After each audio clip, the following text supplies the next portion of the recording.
नमस्कार साथियों, तर्कदृष्टि चैनल के पॉलिटी फाउंडेशन बैच 2026 में आप लोगों का स्वागत है। आज हम लोग जो लेक्चर अटेंड करेंगे एक ऐसे टॉपिक पर करेंगे जो कि बहुत ही इम्पोर्टेंट होगा हमारे एग्जाम के पॉइंट ऑफ व्यू से।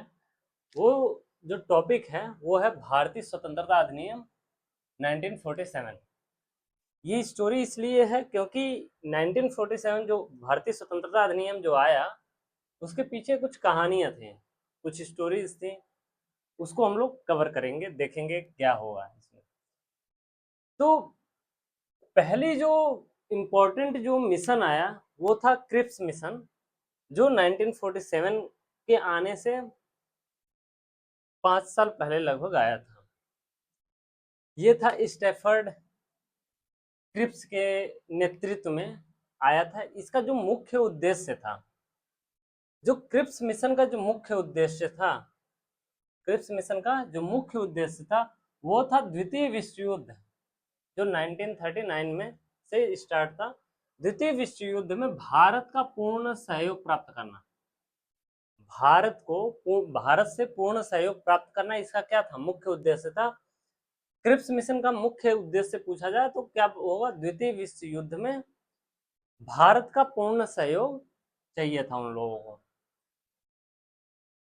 11 मार्च 1942, 11 मार्च 1942 को घोषणा, यानी क्रिप्स मिशन की जो घोषणा हुई थी वो हुई थी 11 मार्च 1942 को, और 22 मार्च 1942 को क्रिप्स मिशन यानी एकल एकल प्रतिनिधि भारत पहुंचा। इसका अर्थ ये हुआ कि 11 मार्च को घोषणा हुई ब्रिटेन में कि क्रिप्स मिशन आएगा, और 22 मार्च को स्टैफर्ड क्रिप्स एक सदस्य, केवल और केवल एक सदस्य क्या है, भारत है। उनका जो मुख्य उद्देश्य था मैंने बता ही दिया है कि इसका मुख्य उद्देश्य क्या था, पूर्ण सहयोग प्राप्त करना।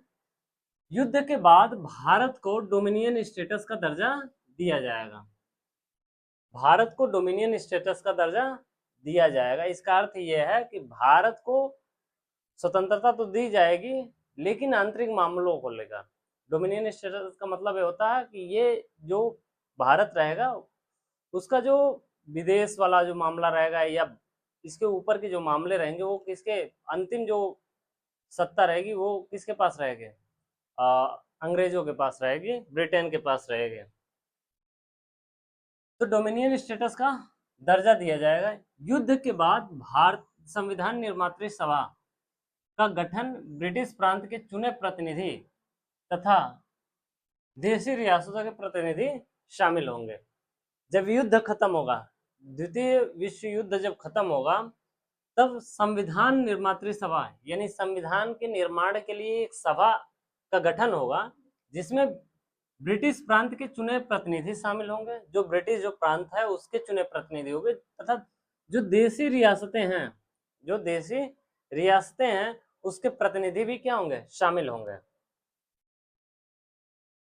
अब आती है बात कैबिनेट मिशन 1946। ये तो मिशन फेल रहा, ये क्या हुआ, मिशन फेल रहा, इसका मिशन क्या हुआ, फेल रहा, क्रिप्स मिशन, क्योंकि ये चीजें मानी नहीं गई यहाँ पर। कैबिनेट मिशन 1946 अब आता है। 1946 में क्या आती है, कैबिनेट मिशन आती है। उद्देश्य क्या था, राजनीतिक समस्याओं के समाधान के लिए, जो राजनीतिक हमारे यहाँ समस्याएं चल रही थी, विरोध हो रहे थे, भारी विरोध हो रहे थे, तो उसके सहयोग, उसके समाधान के लिए ये आई थी, कौन मिशन आई थी, कैबिनेट मिशन आई थी 1946 के। ब्रिटिश मंत्रिमंडल के 3 सदस्य थे। जो ब्रिटिश मंत्रिमंडल जो था, ब्रिटेन में जो मंत्रिमंडल था, उनमें से 3 सदस्यों को भेजा गया था। कौन कौन थे भाई वो लोग थे पैथिक लॉरेंस थे, स्टैफर्ड क्रिप्स थे और एवी अलेक्जेंडर थे। कौन कौन थे, पैथिक लॉरेंस, स्टैफर्ड क्रिप्स और एवी अलेक्जेंडर थे। ब्रिटिश भारत और देशी रियासतों को मिलाकर भारतीय संघ की स्थापना हुई, स्थापना होगी। कैबिनेट मिशन की जो था वो कहा गया था, ब्रिटिश जो भारत था और देशी जो रियासतें थी, ब्रिटिश भारत और देशी रियासतों को मिलाकर क्या बनाया जाएगा, एक भारतीय संघ बनाया जाएगा भारतीय संघ की स्थापना हो गई। संघ की अपनी कार्यपालिका हो गई। इसमें क्या कहा गया था, जो भारतीय संघ होगा उसकी क्या होगी, अपनी कार्यपालिका है, और विधायिका होगी, यानी विधि निर्माण की जहाँ प्रक्रिया होती है वो विधायिका होती है। तो एक कार्यपालिका होगी एग्जीक्यूटिव, और एक क्या होगी, विधायिका होगी, जिसमें ब्रिटिश भारत और देशी रियासतों के प्रतिनिधि शामिल होंगे।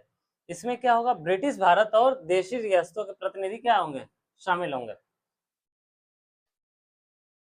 इसके बाद जो कैबिनेट मिशन के बाद क्या आता है, भारतीय स्वतंत्रता अधिनियम 1947 आता है, इंडिया इंडिपेंडेंस एक्ट 1947। इसको माउंटबेटन योजना के नाम से जाना जाता है। माउंटबेटन योजना के नाम से जाना जाता है। अक्सर यहाँ से प्रश्न ये आते हैं कि माउंटबेटन योजना किस नियम के अंतर्गत, तो ये भारतीय स्वतंत्रता अधिनियम 1947 के अंतर्गत आता है। 15 अगस्त 1947 को क्या किया गया, भारत और पाकिस्तान नामक दो अधिराज्य को अधिराज्य बना। तो 15 अगस्त 1947 को भारत और पाकिस्तान क्या हुआ, दो अलग अलग राज्य बने। प्रत्येक अधिराज्य का एक गवर्नर जनरल होगा। अधिराज्य का मतलब होता है अभी दूसरे के अधीन ये राज्य हैं, ठीक है। प्रत्येक अधिराज्य का एक गवर्नर जनरल होगा, जिसकी नियुक्ति इंग्लैंड के क्या करेंगे, सम्राट करेगा। जो गवर्नर जनरल होगा उसकी नियुक्ति कौन करेगा, सम्राट करेगा। कहाँ का, इंग्लैंड का सम्राट करेगा। नए संविधान निर्माण होने तक दोनों राज्यों का प्रशासन भारत शासन अधिनियम 1935 के अनुसार चलाया जाएगा।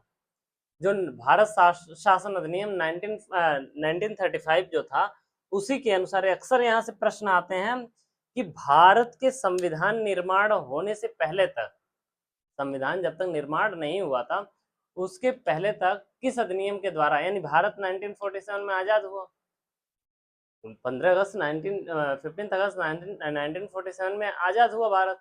लेकिन संविधान कब लागू हुआ, संविधान लागू हुआ 26 जनवरी 1950 को, और बनकर कब तैयार हुआ, 26 नवंबर 1949 को।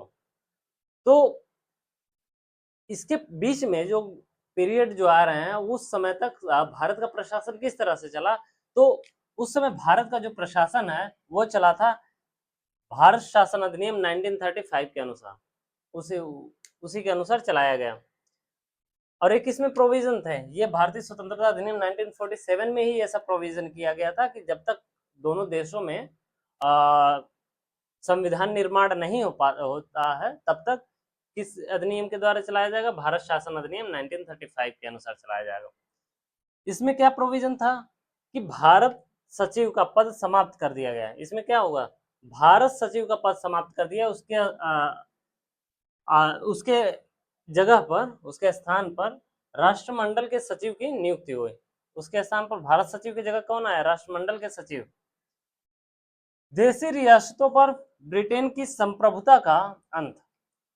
जो देशी रियासतें थे उस पर ब्रिटेन की जो संप्रभुता थी उसको समाप्त करके उनको, जो देशी रियासतें थी उनको क्या किया गया, तीन ऑप्शन दिए गए, या तो वो भारत में शामिल हो जाएं, या तो वे पाकिस्तान में शामिल हो जाएं, या यदि वे खुद स्वतंत्र रहना चाहते हैं तो वे स्वतंत्र रह सकते हैं।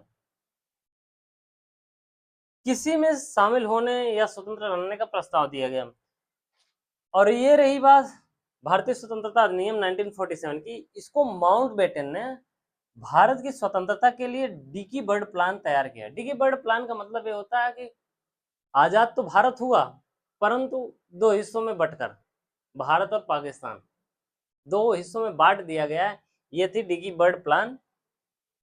इस समिति में कौन कौन थे, हेस्टिंग इस्मा, इसमें इस्मा प्लान भी बोलते हैं इसको, जॉर्ज एबल और लॉर्ड माउंटबेटन एक समिति द्वारा तैयार की। डिकी बर्ड प्लान जो थी ये किन तीन लोगों के समिति में, तीन लोगों की निगरानी में शामिल इसको प्लान को तैयार किया गया। इसको इस्मा प्लान भी बोलते हैं। डिकी बर्ड प्लान को इस्मा प्लान भी अक्सर क्वेश्चन में पूछे जाते हैं कि डिकी बर्ड प्लान किस अधिनियम के अंतर्गत आता है, तो 1947 भारतीय स्वतंत्रता अधिनियम 1947। तो इसमें कौन कौन शामिल थे, हेस्टिंग इस्मा, जॉर्ज एबल और कौन थे, लॉर्ड माउंटबेटन। ठीक, तो ये सारे थे। आज का लेक्चर यहीं पर समाप्त करते हैं हम लोग। नेक्स्ट लेक्चर में हम लोग दूसरे टॉपिक को हम लोग देखेंगे, इसके आगे आने वाले टॉपिक को हम लोग देखेंगे। और यदि आप लोगों को ये वीडियो पसंद आई हो तो वीडियो को ज़रूर लाइक करें, सब्सक्राइब करें और अपने दोस्तों के साथ शेयर करें। धन्यवाद।